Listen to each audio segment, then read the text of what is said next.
This On the Spot series is brought to you by System One. What if you could predict whether an ad or product or an idea was going to connect with consumers and be successful even before it launched? That's where System One comes in. They're the creative effectiveness platform that uses emotional measurement and norms to help brands predict what will truly drive growth and how to further improve it. From new product concepts and packaging to Super Bowl spots and social campaigns, System One enables you to create with confidence across all of your creative. To learn more, check them out at system1group.com. That's system1group.com. And by Tracksuit. Tracksuit is the affordable, always on brand tracking tool that helps marketers and agencies answer the question, is what we're doing working? Companies pay $100,000, which I still can't believe, or even more, for brand tracking, which is out of the question for most modern brands. Their in house research experts do the heavy lifting using best in class practices to craft your survey and get you results fast. Tracksuit gives you brand tracking you can afford. Check them out at gotracksuit.com. That's gotracksuit.com. So we were in Barkley OKRP in Kansas City a few weeks ago for our live show. We had a great conversation there. And what we typically do when we're in an agency that's hosting us in their city, we tend to do two shows. We do a show during the day that's focused on a client who's doing great work. And then we have the evening show that we record in front of a live audience. Now, what's happened this time is we had Lara Krug on, who's the chief marketing officer of the Kansas City Chiefs. And Laura was good enough to come to the day show. She was the guest, the primary guest at the daytime recording. And that episode has already dropped. It's a great episode. You got to check it out if you haven't already. Hearing about the Chiefs, the entire culture of that brand and what her plans are for it, the whole Taylor Swift effect. It's really a great episode. She came back in the evening to join the table again. So huge thanks to Laura for doing that. Laura is CMO of the Kansas City Chiefs. Also joining the table in this recording were Brad Jones. He's Chief Creative Officer at Barkley OKRP. Jeremy Cline works for Ryan Reynolds' agency, Maximum Effort. Their shop is located in Kansas, or beg your pardon, in Los Angeles, but he's out of Kansas City. He works on social strategy and is a terrific guy. He's part of the conversation. Also, Chris Cardetti is Chief Strategy Officer at Barkley OKRP, and Howard Laubscher is Chief Strategy Officer at VML. And VML actually started all those years back at in Kansas City, which is interesting to know. And it's fun that their office is actually on a private airstrip. I actually saw it coming in from the airport. It's pretty kind of wild. Apparently, what you can do is you can drive if you're a client and you fly in on a plane, you can fly in and just roll your plane up to the agency offices and jump out. So that's super convenient. Anyway, for everybody who comes to our live shows, you always get one of these fancy lanyards, and these lanyard things, I think, if we're lucky, will become collector's pieces. So if you haven't gotten one of these, I'm showing it for those watching on YouTube. They're actually pretty damn cool, and we love people to take pics of them and post them on social. But come to our live show and you get one of these. It's an added value, available for an unlimited time. So we would love to see you come out to our live shows.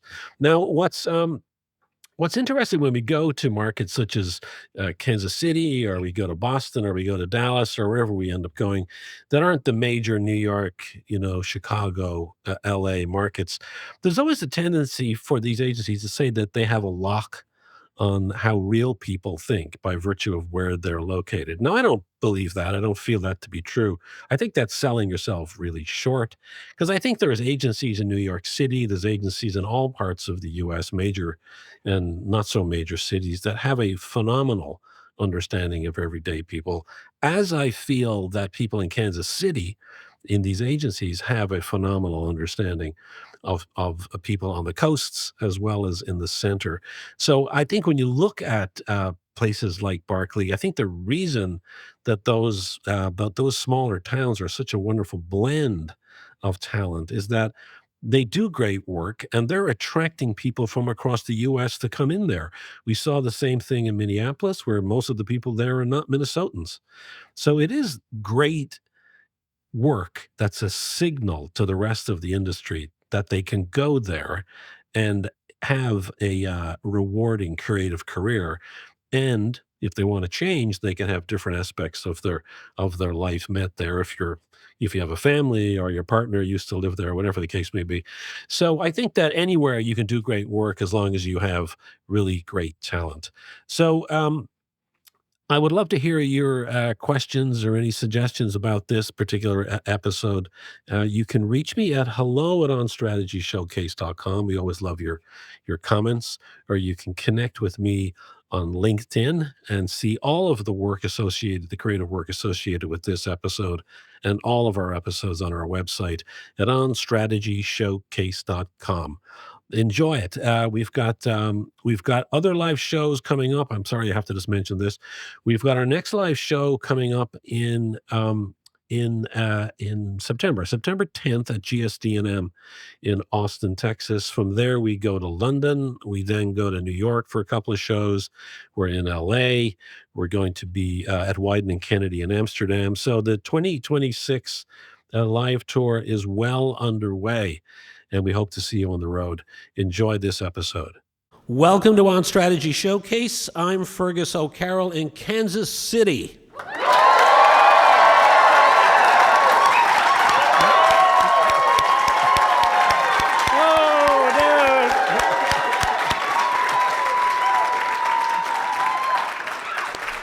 We were talking about the loudest stadium. This is the loudest room on the tour so far, so that's pretty damn good. So let's welcome our guest for tonight, Jeremy Cline, Social and Strategy at Maximum Effort. Jeremy, come up and join us.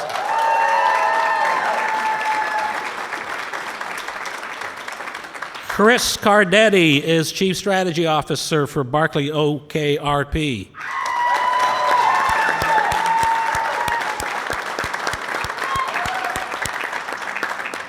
Lara Krug, Chief Marketing Officer of the Kansas City Chiefs.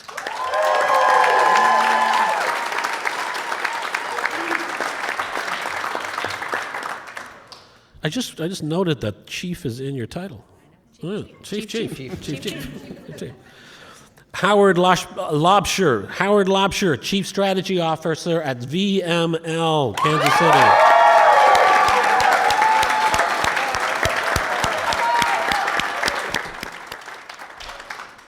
Welcome, sir. Thank you. And Brad Jones, Chief Creative Officer, BarkleyOKRP. Welcome, man.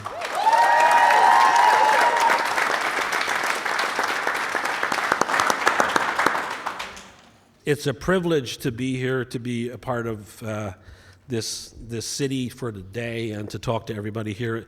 Regular listeners will know that we do this in cities around the world, and we get to talk about the culture of creativity in that particular market, and we bring together clients and agencies to have those conversations. So these folks are going to represent your city. I hope you won't be disappointed. I think they're going to do great at representing it really well. So we're going to talk about, first, we're going to talk about Kansas City. We're going to talk about being in the 38th most populous city in the country. And we're going to talk about it being in the middle of the country. So the first question is, what made you move here? And for these guys, what kept you here? So I'm going to start off with you, Brad. So tell me tell me about it. I mean, for me, I grew up at the beach in Sydney, Australia. So this is the complete polar opposite. But I think it comes back down to curiosity and being like, we only have a short amount of time on this earth, so let's try and experience as much of it as we can. I spent 10 years in New York, about a year and a half in LA, and then quickly went back to New York. About a year in Charlotte during COVID. In Charlotte, North Carolina? Yes. Oh, no way. I used to work there. Oh, we should talk after Back that. in the day, Yeah. for sure. Yeah. Chris and I and the rest of the Barkley folks, we talk about like fantasy versus reality a little bit when it comes to like truly understanding the consumer And if you want to truly understand the consumer, you got to come to where they are, and that's right here in the heartland. So I think it's a little bit of a reality check at times, and maybe that's an obvious thing, but I think when you work in New York and you work in Los Angeles, like, you are in this little kind of like an echo chamber bubble. You don't really understand what's really going on, what's happening in that 13 or 14-year-old, teenager's mind. You're just so far away from it. It's hard to really understand that. And like the work that is coming out of the city is amazing. Yeah. And VML, like for decades, they've had some of the most awarded work it can. Like, and that's for a reason. They understand the audience. Yeah. Howard, how about for you with VML? You're a Chicago guy. You grew up in Chicago, right? Yeah. My wife and I met in New York, but we're from Chicago. We live there. We're like, have kids. How about move to the suburbs or maybe a smaller city? And so when you come here, you realize you can lose all the friction and you can define what your rich life is. And it doesn't mean we don't fucking work hard, right? We work hard, don't we? Yeah. All right. Actually, I would say, just jumping on one thing on that, like I left at Mojo Supermarket, which was on Canal Street in New York City, which is probably the most insane place on earth, to come here. And I was like, you know what? It's going to be amazing. It's going to be so chill. And it's the complete opposite. So I'm working harder than I was. I have had a now front row than then. seat to Brad's culture shock, and it's been amazing. It's been a study in and of itself. But to build on that, we're also nice, and so like Well, what's the actually get friction nice. you were talking about? What's that Oh, the friction, I gotta drive so long to get my kid to school. Oh, you want to have a play day? Oh, I live in this neighborhood. That's 45 minutes on the weekend. So like you got wait lists, you got and my kids can ride the bike to school, and I don't have to worry about it. And so like you can lose a lot of the friction, but now that culture can happen anywhere, and anybody that wants to embrace it and go deep, and you can find community. I think we don't lose a lot without it. So Jeremy, how about you? You didn't grow up in Kansas City, but you grew up in Kansas or Missouri? Kansas. Okay. I am from Proud. the middle of nowhere, basically a super small town, probably closer to Oklahoma than Missouri. And I think similar to like Brad, I think what's magical to me about Kansas City is especially when you think about life outside of Madison Avenue, and it's like there's so much happening elsewhere, and I think that's really important in advertising to reach people who aren't in New York or LA, and especially when you think about culture, and it's like the 12 people who write about Dimes Square make you think Dimes Square is important, but a bunch of hipsters in this neighborhood, it's maybe not that important to the majority of people that a lot of the big brands that we all service and work on here, which is kind of slept on in Kansas City, like they don't care about that. Like, it's like there's just this kind of like aw shucks mentality here that we're just like, we all just want to do really great work because we're Midwest nice, like, Yeah. And that's how we want to service and show up. And I think that's something that's actually incredibly special about Kansas City. So how did a guy from near Oklahoma City get to be in this world here in Kansas City? I would say dumb luck. I don't have like a traditional agency background. I went to school for business. But I had chops and creative experience, and I was with VML for a long time, and was able to get in through that work. But I think that's also something that's important and special here in Kansas City, where it's like, I'm gonna be really honest, I did not really know what agencies were, right? Like, and was still able to come in and do the work, and to be able to do a lot of impactful work and really grow and be nurtured in that. Whereas maybe a traditional market might be like, well, where's your book? Where'd you go to portfolio school?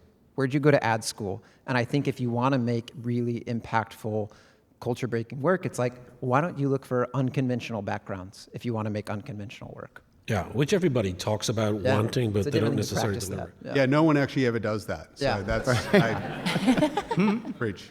Or the unconventional background really isn't scalable within the world of marketing. It's like too narrow sometimes. So Lara, you grew up in Connecticut. You were in New York City. Yep. You were working on L'Oreal. You were working on Stella Artois. Yep. And then you moved to Kansas City and you become the chief marketing officer of the Chiefs.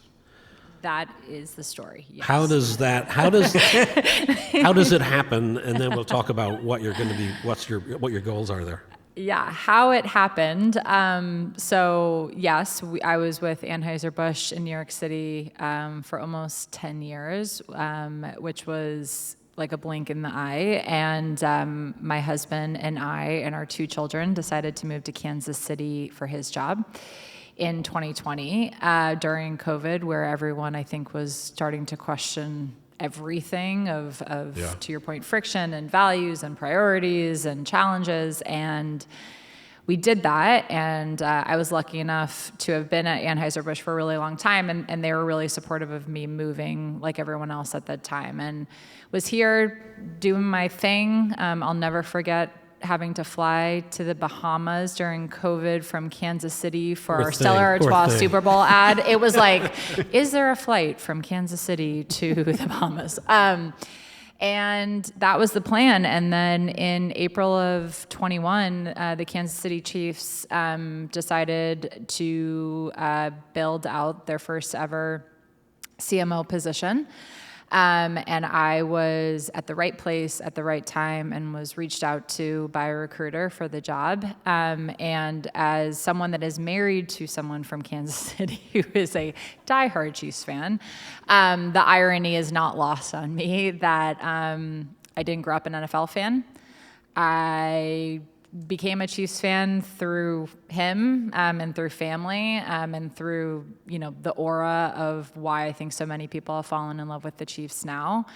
But I was fortunate enough to get the position 5 years ago. And I think a big part of it, similar in many ways, I don't have a traditional CMO background. I didn't go to MBA, started my career at a media agency, moved over to Avon, which sounds like I had a plan in place by going from Avon to L'Oreal. I didn't. It was like B2B marketing to get on the digital side, and then made my way over to ABI. So I come from a non-traditional background, but I tend to, now I can look back, and I tend to gravitate towards positions that are quite entrepreneurial, but within legacied organizations that want to grow, that want to evolve. So, Chris, you've been here for 15 or 16 years? 15 years, yeah. So, is there a superpower to being outside of the big markets?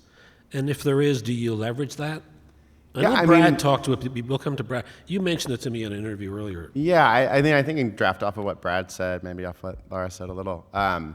We get sometimes like in client meetings or pitches or things like that, like get labeled with like, well, they had a really good Midwest energy. And I'm always like, what does that mean? But I think, I was trying to dissect it the other day. I was like, I think what that means is we have a really strong belief in the ideas we have, but we're not arrogant enough to believe that we're right.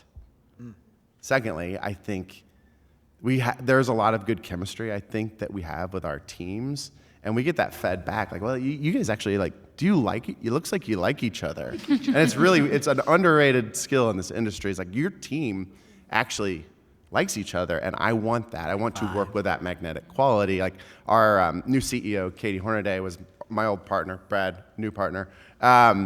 And we used to do this thing where we would like flip the clicker to each other in a presentation, and it was intentional. We did it, but we did it to show like that we were connected. So that chemistry, I think, is but none of that matters if the ideas don't travel, right? You have to have the ideas. So it's got to be great work. Yeah. Well, and I think that comes with a little bit of what Brad said. Like a lot of what marketing talks about these days is not what people care about. Right. And so I think a superpower we have, to your question, is truly like wanting to understand people, wanting and knowing that people are smart, not dumb, that people are interesting and fascinating and crack you up, and anything they say is going to lead to a different story, and getting in there, uncovering that, and finding how our brands can solve for that. That kind of like journalistic quality, I think we may be losing along the way here. If we can still capture that with that Midwest energy, sell those ideas in a non-salesy way, I think it all kind of works. It used to be that markets outside of the big markets were working on small brands, and you guys are not working on small brands. I mean, Wendy's, Hill's Pet Food, Frontier Airlines, the Chiefs, AMC Theaters, Burger King, Coca-Cola, Febreze. These are not small brands that go to small markets to do good work. These are big brands that expect great work. Yeah, I think like what everyone's been saying, there's a couple of things there. The first one being the city bleeds a little bit of creativity. You know, Disney started here. The Hallmark storied past used to have thousands of designers on staff. So you had these people marrying, having kids, having a natural creative family born here. And so like at even one point, the mayor was touting creativity per capita here was greater than other cities, you know, because of like that. 6 That's a good per talking capita. I don't know creative the side. math on that, but Sly was Loose. He had the High bow tie indexing. and he was awesome. So like, I'll take it. I'll believe anything he says. But you know, it kind of allows us to like leave our mark on the city and be creative, which I think is great. And then in terms of the brands, you know, like we have the talent, but like everyone said, we have the perspective of the consumer. And when you break down the data, I think you'll find that like we probably buy more Tide and have more cars and have more kids than some of the bigger cities because of, you know, the size of the city we are and what it caters to. The one thing I would say on that is like, the one thing I've noticed in just like the last 7 months, and actually the reason that I came here in the first place was there's pretty much zero egos here. You know, if you find an ego, that's like an anomaly. But like the fact that there's no egos here means everyone's just focusing on doing the work and doing amazing work. You know, we've just come out of a couple of pitches where we were up against agents, like two or three of the best agencies in New York, one of the best agencies in LA. We won the pitch. And it's like the best work always wins. So my thing is like the ideas here are just as good as the ideas from any global city. We just don't have to worry about any of the toxicity or ego that comes with a lot of agencies and doing what we do, you know? Yeah. And, you know, the other thing is, I think in part it might be because I hear similar things from different cities, smaller cities. You know, Boston thinks there's a Boston way, and Dallas thinks there's a Dallas way. But I think what they all have in common is that they attract great people. And then they've got a base of good talent and great talent, but then more people are drawn in. So it's not that there's a Dallas way or a Boston way or a Kansas City way. It's that those markets are attracting great talent that are creating great work that works in every part of the country. I think it's people that are focused on doing the best work and not worrying about any of the other BS. Yeah. That's my thing. And celebrating it, you know, I'm so glad that this is getting noticed and getting attention. And I think the other piece of it is people that actually want to work, build together versus like get all the credit, do it alone. I do think there's a spirit of like, without the ego, like a healthy collaboration. Definitely means like strong debate, but healthy collaboration, not being precious with that. Like I'm not from Kansas City, and I didn't come to the city. I came to the agency. And Where were you from? Southern Missouri. I'm from here. I'm a Midwest kid, like through and through. But I came here on a whim, and I was like, well, I'll try that. And I got real lucky. My first day here, I got to brief some ECDs on a big project. They were looking for something new to work on. At the second day, I got to write like an RFP opening letter for our CEO. I don't know how, like it got put in front of my desk. I'm like, okay. So then I found Kansas City after that. I found the agency and I'm like, there's a lot of potential here and I think I could build stuff with a lot of people that I like. And then after that, I found Kansas City to be in this like pretty good island in the middle of the country that was full of makers and creatives and entrepreneurs and all with kind of an honest take on the world. And that's what kind of kept me. The only problem is there's no beach. There's no what? No beach. No beach. No beach. That's true. But you have We could build one. No coast. You got lakes, though. You got a lake? Lakes, Brad. It's just not the same. No beach. Someone get Brad a beach, Yeah. please. It's going to be beach. So let's talk about the Kansas City Chiefs. So we've had conversations before today, and a couple of things struck me.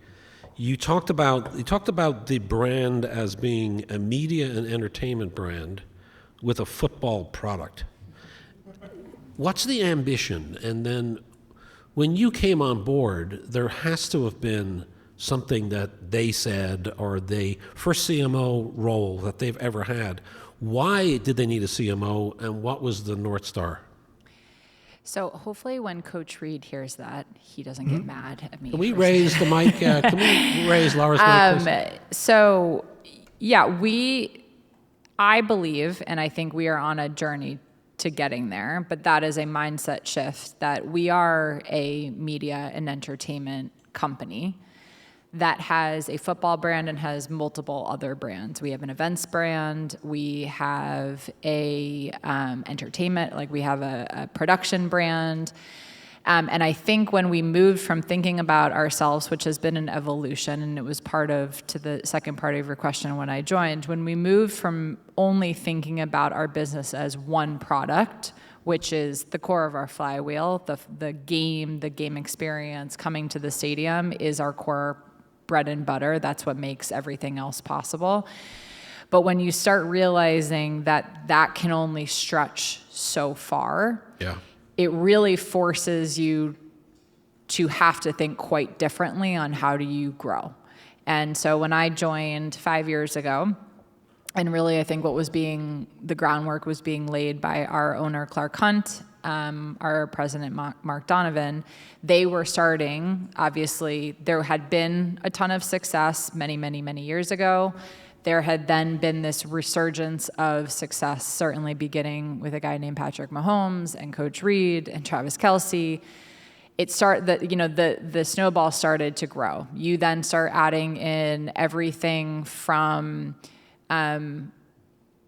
the international program really becoming a main focus of the league. So they believed, the NFL believed that international and globalization is, unshockingly, the future of every sport, right? And every audience, just the way the world is moving. You start adding in, I think, people's appetite. Again, I think things sometimes work for the reason. You then add in, right after the Chiefs had won the Super Bowl in 2019, the first one in 50 years. Yeah. You then add in COVID, which then you have a migration of people to cities that we were just talking about, right? You have this mass exodus out from major cities. So now you have renaissance happening in cities like Kansas City. So you had all these ingredients, plus you have a legacied organization that has been around for 60 plus years. You have this combination of things happening, and all of a sudden what went from being an ambition that was still big of wanting to be the number one team in Kansas City, then the ambition started to become much bigger. And the story, which is a true story, when I joined, coming from large brands like Anheuser-Busch, where you are judged on your sales and volume targets, like it's very clear what your KPI of success is. When you move into a role like I did, you should have seen my face the first few weeks where I was like, okay, so the league does the media deals, and there's a lot of... And you can't do any paid advertising? There's a lot of... you can't do paid advertising because that's how the league works. We can only advertise in our HMA, which is Kansas, Missouri, and part of Nebraska. And so then you start checking off the list. And so then when you realize that you have all these ingredients, but you have all these constraints, this conversation happened between Mark and I where I was like, what does success look like? And he said in the most humble way, if anyone knows him, he's an unbelievable boss and very humble. He basically said, let's let the Cowboys keep America's team. They've earned that. That's theirs. Why couldn't we become a global iconic team? And we then kind of copywrote and paraphrase that to becoming the world's team. And that statement... Becoming the world's team. Right. And so I would say within the first... Not at all ambitious. Not at all ambitious. And that look that you're having on your face, as a new CMO and a new kid in the room, coming to a marketing team that was small, very small at the time. We had one social person, one digital person, one creative. Nothing was done with agencies. Everything was done in-house. And then you come and say, we're going to become the world's team. They are like, what are you actually talking about? But it took marketing and internal sales ambition, if you want to say it like selling, to say, why not? And once you start building a little bit of that credibility, a win, you start seeing people's mindsets really shift. You then add in all sorts of things that start coming over the last couple of years with Super Bowl wins and AFC and famous people and all the other things. It was like thank goodness we had that initial ambition, because I think we were just so prepared in some ways for what we thought could happen with the brand in the future. So let's talk about VML, Howard. I was driving in here yesterday from the airport, and I drove by your private air place. Not been on a private jet. I saw the. Can we start a Kickstarter for that one too? I saw the Beach and a Howard private on the jet, back please. back tail fin, but your offices are actually on a private airport ground. You guys have been around, what is it, since 1992. VML started in Kansas City originally, right? It's now a WPP international thing, 26,000 plus employees, but this is where it started. Tell us about what VML is like today, how it's positioned. I did not work there then, but that is what makes it a special place.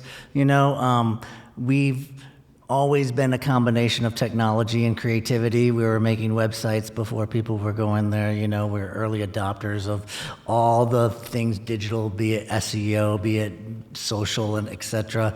You know, Wendy's was the first brand on Discord. There's no technology that we're afraid of, and we have really, really deep experience in that. But at the same time, you know, we developed modern brand storytelling and modern brand building, and so that duality of that in itself, like, has sort of been our special sauce. And like, you know, you don't tell a brand story anymore in 30 seconds.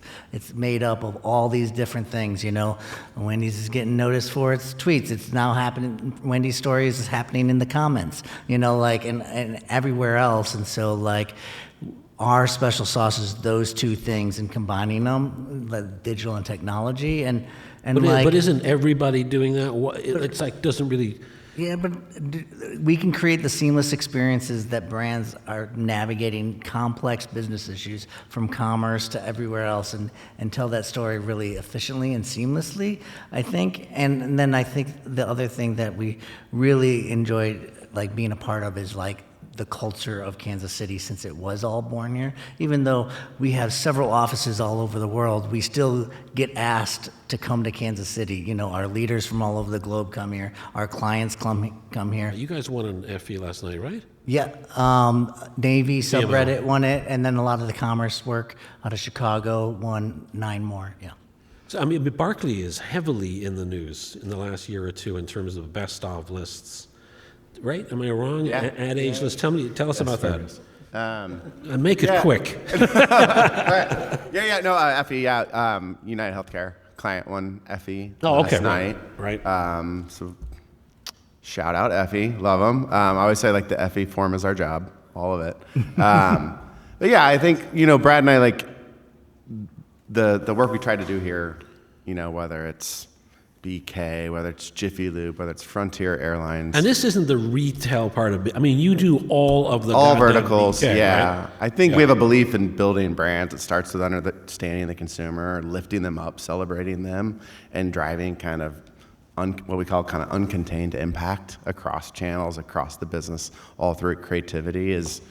That's the point of view versus we're just in these verticals. Although our agency was born in retail, so we're very much in retail and restaurant, and the fast pace of that I love, because you just get a lot of at-bats at all times, you know, with work out in the world. And but yeah, that's the type of work we do. I mean, some of the latest work that Brad has come on and we've worked on, Frontier Airlines had a big push in the Super Bowl. Stuff. Low budget, but big earned media action around making good on the Pepsi jet guy from the 90s who didn't get his jet. We gave it to him through Frontier Airlines. I can let Brad talk about that. I would prefer to make less advertising, if we can. Traditional Advertising, just do things in the real world that then we create work around, right? So, you know, we have a media arm, so I'm not saying we shouldn't buy media, but my philosophy is that the idea needs to earn attention before any attention is bought, right? So the idea needs to be able to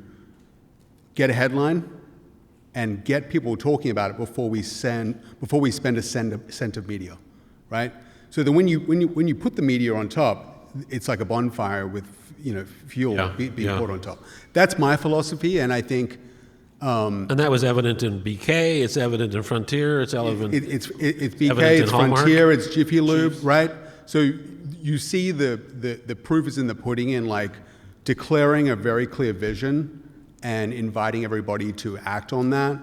Like I've seen that just in the 7 months of being here, and it's been like an absolute pleasure and honor to see like all of our creatives like really embrace it and be like, yeah, you know what? Let's not just write some more scripts for Jiffy Lube. Let's steal the guys from Sonic that we created 20 years ago from a completely different category, a different brand, and put them into our ad.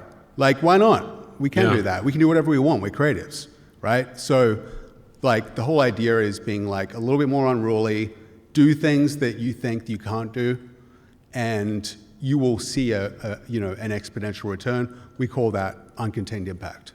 Yeah. Right. And I think it's taking a lot of swings, like we try to have that always on idea, that brands can act against, like when on True Green, we always like call to quit. How do we get people to quit doing it themselves and hire it out? And it's like, you should get this person to quit, Jason Day is going to get people to quit. And it's really all about just the endless and iteration, because you're going to keep telling these stories in all these different parts, and you can keep telling them all meant to earn. But you got to take a lot of swings. Yeah, and my other thing is like, I feel like it's very easy to get very serious about what we do, and I've seen it in New York agencies, seen it in LA agencies, it gets very serious. And it's like, guys, we're making advertising here. Yeah, this is fun. This should be fun. Don't overthink it. This should be fun. Like, we know the strategy, we know the business objective, we know what we need to do. Like, let's, one, not try and make more ads, do something interesting that real people care about. And then we can make an ad out of that if we need So to. you guys are the same way. Well, I was going to say, the thing about our industry is a lot of people spend their hard-earned money to not see the work that we create. Yes. And I think we all know that. Have the version without ads. Please. Yeah, and we all have a understandably healthy denial of that as well. But I think similarly, like, we really have a writer's room approach, and it's just like, it's the same thing. It's like, how can we service the idea the best? We don't care who pitches the idea, where it comes from. And that's also similar to like, when we think about like the culture of it, like that's also how like we ran and like run the Wendy's team like as well, like on that. It's just like, how can we make something that like people actually think is like actually funny and not like advertising funny? Yeah. Like, which is a different thing, but it's the same thing of like getting people to care, because there is too much ads. And I always say like, being sold to sucks. Like, we all hate it, but buying stuff, that can be cool. Like people can enjoy that, but when you try to sell me on it, I'm kind of uninterested. And so it's like, can you make something? So what's an example of that? Well, I was going to say it's like your making world? Something interesting that's a piece of media and entertainment. Like not most recently, but like one of the first things I was able to work on was our campaign with 50 Cent and DoorDash, and this is also coming off the heels of previously, like last year, DoorDash did like DoorDash all the ads. It was a big thing, and this year they're like, we want to win the Super Bowl.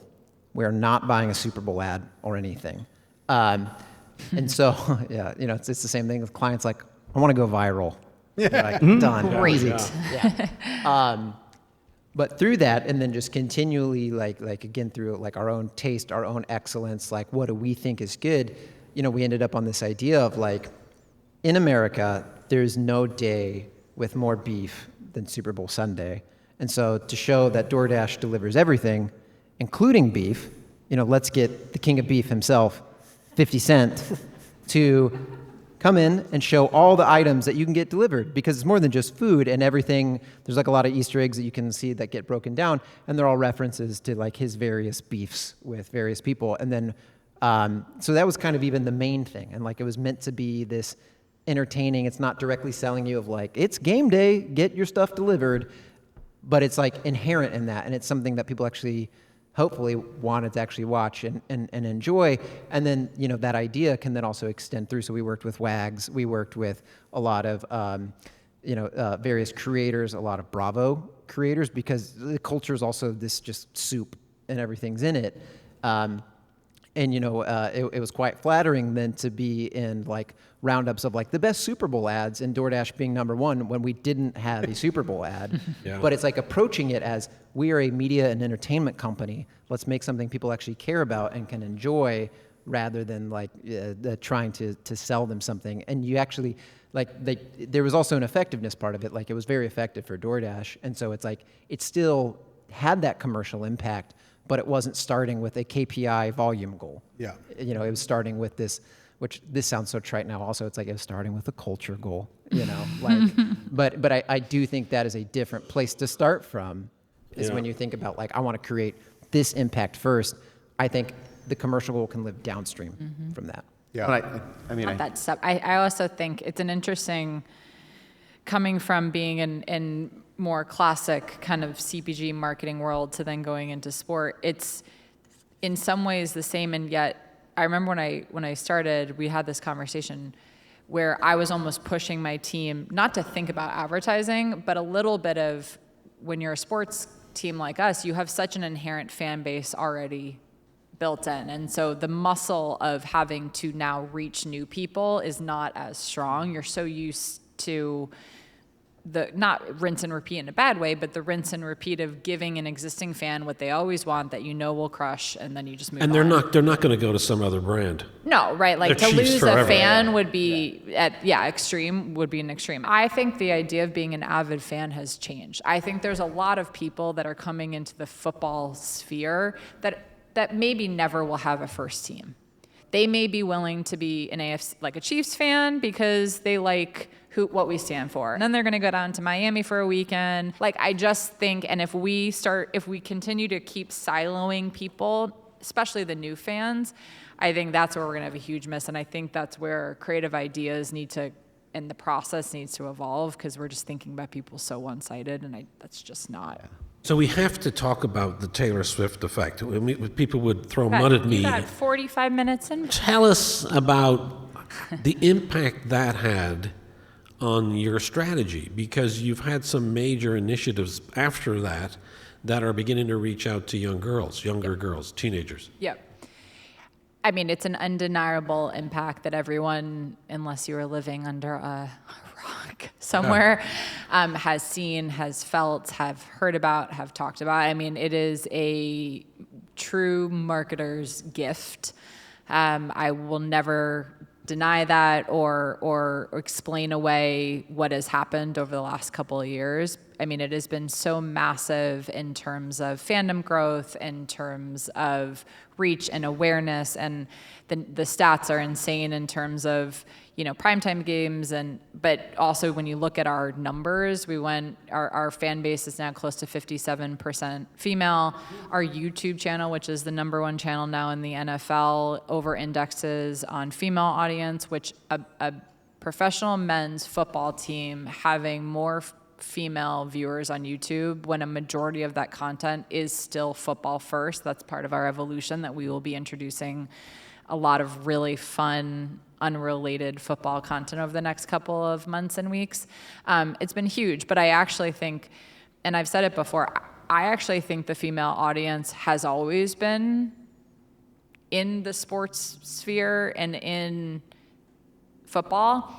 I just don't think there was a lens on it, and I think it was somewhat deprioritized or marginalized, or whatever other word you want to use, in terms of like, they just kind of did the surface level. We'll make a cute jacket.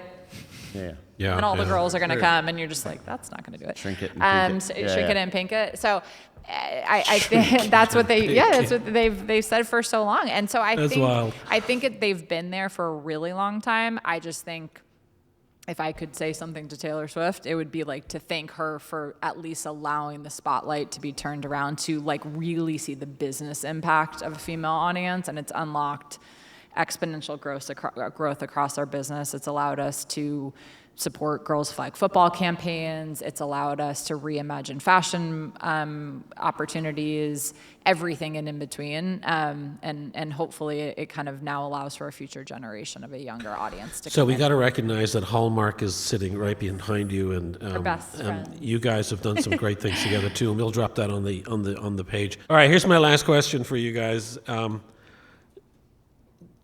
For people in this room, people in Kansas City and cities like it, do they need to leave Kansas City in order to progress in their career? I don't think so. I just got here, but I don't know.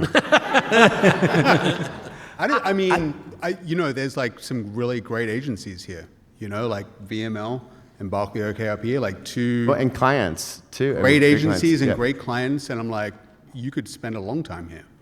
I'm going to say, I don't think it's necessarily about physically leaving or not. I think there is the need for as many perspectives as you can possibly get. And I think you can get them by staying here and then just having a really open mind and sponge and traveling and reading and all of that.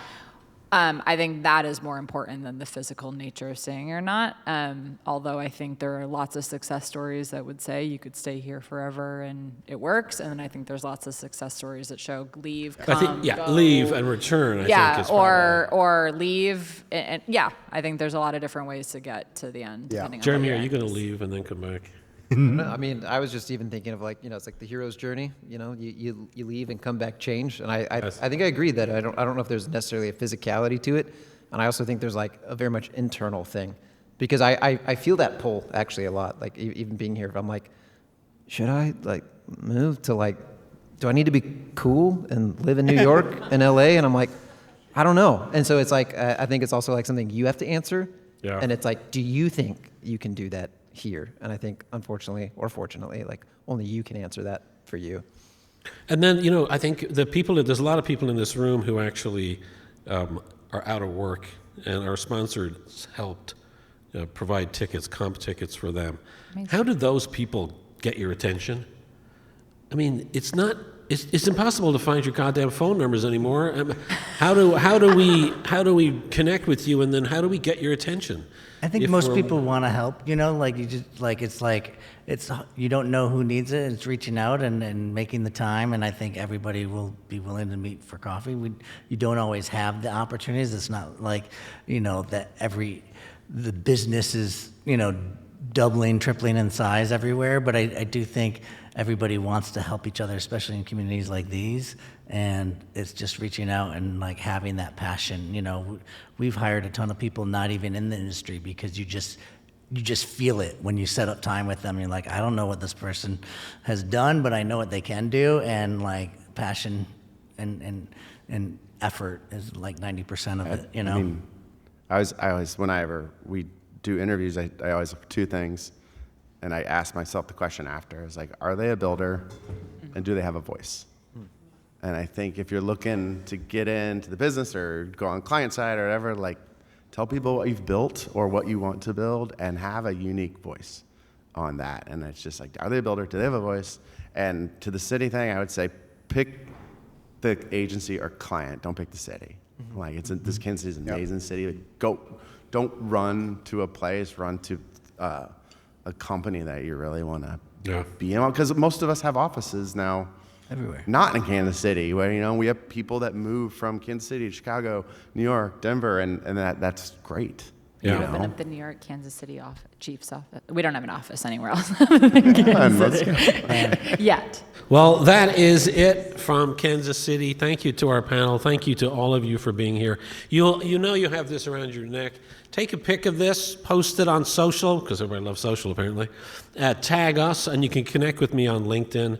And it would be it was just great having everybody here. And thank you guys for your time, and thank you for doing it twice today, Thank which you was for having really me. helpful. Thanks a lot. Thanks, Fergus. Thank you. All right, thanks everybody. Good Thank night. you.